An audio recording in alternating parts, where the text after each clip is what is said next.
holds unqualified. I see it. Yeah, thanks. We'll just go straight to questions. Coach, shooting 5 for 31 in the first half, you came out shooting 70% in the third quarter. Tell us what your message was to your players at halftime. Should have been our pregame talk instead of our halftime talk. I thought their physicality to start the game, talking about Kentucky's physicality with us, we did not handle very well. Here you go. There's that back in case you need it. We didn't handle their physicality. We talked about that. Handling their physicality in the third quarter, we did. And in the second half, I thought we did. But it was frustrating. We got frustrated. To their credit, to Kentucky's credit, they had us well scouted. They had our tendencies down.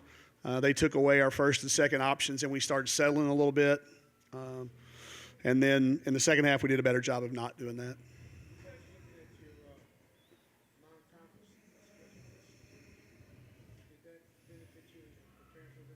No question, yeah. We had plenty of opportunities against tough teams.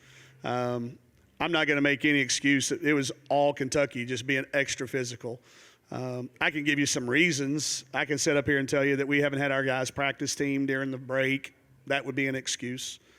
I can tell you that we have a hard time simulating that in practice. That's an excuse. And I'm going to mention them because they are reasons, but they're not excuses. We still should have handled it better. I think we played enough teams to be physically ready.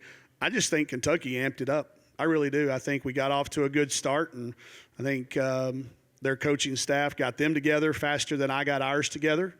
They made the adjustment quicker, and it was just too big of a hole to dig out of. You know, we expended so much energy coming back. Carly Keats came in and gave us a big lift off the bench, hitting some threes.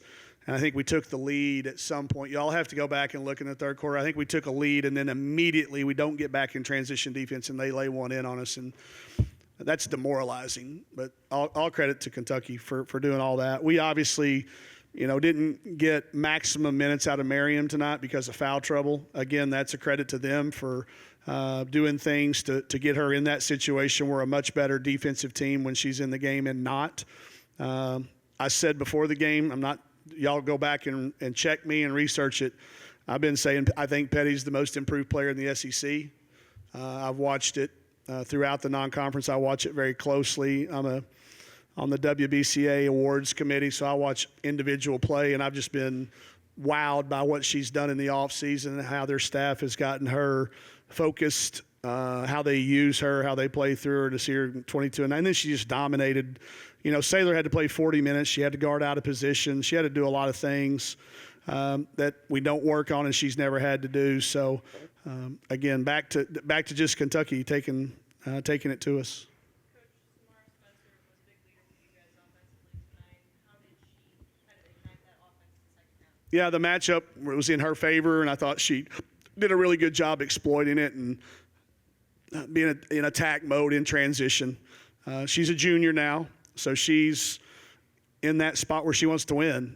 Freshmen want to play, sophomores want to score, juniors want to win, seniors want to win and get their degree. So Sam's there. She's really matured in a lot of ways. She had good conversations with Merriam about, it being one game and how don't let one of 16 games get you down. This role's new for Merriam as a sophomore, even though she played for us some last year, not as a starter. But Sam's leadership has been amazing. And then to go into kind of a takeover mode there for the bulk of that third quarter, just didn't have a chance to get her enough of a break to where she could continue it.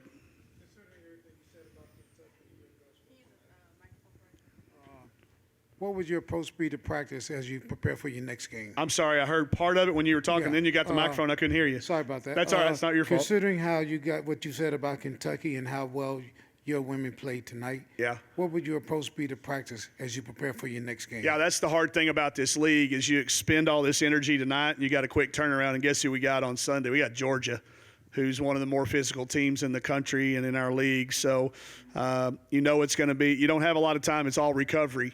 There'll be very little prep.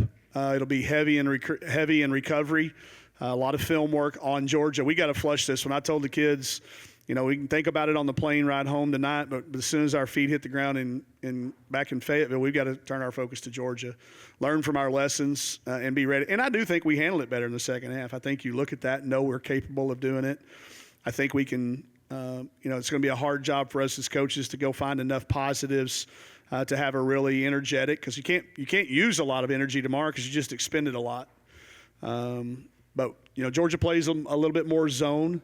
So we'll get back to work tomorrow afternoon, and we'll have tomorrow and Saturday to get prepared for them.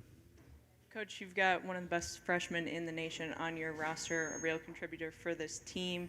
In your perspective, how did Kentucky do a good job of containing Talia Scott tonight?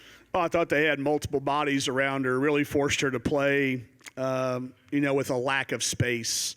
She is so good when you get her into space. And some of the things that we've been able to do early in the season to get her to space, Kentucky took away from us. I'll say this. I think Kyra has put together a staff over there. Look how many head coaches are sitting over there. We've talked about that. She's put together a group of coaches that knows they've been there. They know what to suggest. They know how to make adjustments. They know how to scout. And I thought they did a really good job of making Talia play crowded. And Talia will learn from it. We're going to keep letting her learn on the fly. That's what we do here. We brought her here for a reason, to play aggressive and make plays. So I thought Kentucky did a good job, though, of making it hard for her to do what she's been doing. So we'll see some growth in her. Coach, how do you feel about your shot selection in that first half? Yeah, if you don't watch us practice, you can kind of scratch your head a little bit. Yeah, there was a few times that I thought we had drives to the basket that we passed it. And then there were times I thought we had an open three and we turned it down. That tells me there's a little bit of indecision in our shot selection. And it was okay, though. It's not come watch this practice. We can make those shots, So sometimes it does look like, especially when you go for 3 for 15, 2 for 15 or whatever it was. They're all shots for the most part. We missed 5 layups, too, in the first quarter. Saylor missed 2, Miriam missed 2, and I think Sam missed 1 that you saw her make the rest of the game. So I honestly, and I'm hopeful of this, and I might be wrong. As coaches, sometimes it's really hard to come in here right after because you don't have the advantage of the film.